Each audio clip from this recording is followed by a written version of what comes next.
అందరికీ నమస్కారం. మా వీడియో చూడగానే లైక్ చేయండి, సబ్స్క్రైబ్ చేసుకోండి. సింహరాశి వారికి అన్నిట్లో తిరుగుండదు. ఆర్థికంగా బలంగా ఎదగబోతున్నారు. వారి యొక్క స్వభావం సింహంలాగా, అడవికి రాజులాగా, వీరు రాసులలో రాజులాగా మారేటువంటి అవకాశం ఉందని గత వీడియోలో చెప్పుకున్నాం. అయితే వీరికి కొన్ని ఆటంకాలు ఏర్పడబోతున్నాయి. సింహానికి అన్ని శత్రువులే అన్నట్టు ఇలాగే సింహరాశి వారికి శత్రువుల వల్ల చాలా ఇబ్బందులు ఉన్నాయి.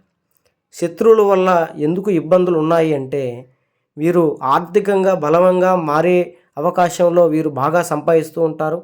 బంగారం కొనటం, వాహనాలు, స్థలాలు, ఇలాగా అభివృద్ధి గల పనులన్నీ చేస్తూ ఉంటారు. దీనివల్ల వీరి యొక్క శత్రువులకి వీరి మీద ఈర్ష్య కలిగి వీరు బాగుపడుతున్నారు, వీరిని మనశ్శాంతి లేకుండా చేయాలని మీ గురించి చెడ్డగా ప్రచారం చేయడం, మీ గురించి తప్పుగా మాట్లాడడం, మీ శత్రువుల్ని ఇంకా ఉసిగొలపడం చేస్తూ ఉంటారు. అలాగే కొత్తగా శత్రువులు ఏర్పడే అవకాశాలు కూడా ఉన్నాయి. మీ బంధువులు, స్నేహితులు మీతో గొడవలు పడి మీ యొక్క ఎదుగుదలకి ఈర్ష్యతో శత్రువులుగా మారేటటువంటి అవకాశాలు ఉన్నాయి.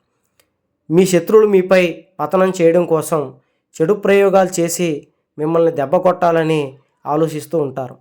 ఈ చెడు ప్రభావాల వల్ల మీరు ఆర్థికంగా ఇబ్బందులు పడతారు, మానసికంగా ఇబ్బందులు పడతారు, ముఖ్యంగా ఆరోగ్య సమస్యలు ఎదుర్కొంటారు. చాలా జాగ్రత్తగా ఉండాలి. మీరు సంపాదించేది బయట తెలియకూడదు. మీరు ఎంత ఆర్థికంగా ఉన్నా కూడా ఈ యొక్క నెలలో చాలా జాగ్రత్తగా ఉండాలి. లేదంటే శత్రువులు మిమ్మల్ని భారీ దెబ్బతీసేటువంటి అవకాశం ఉంది.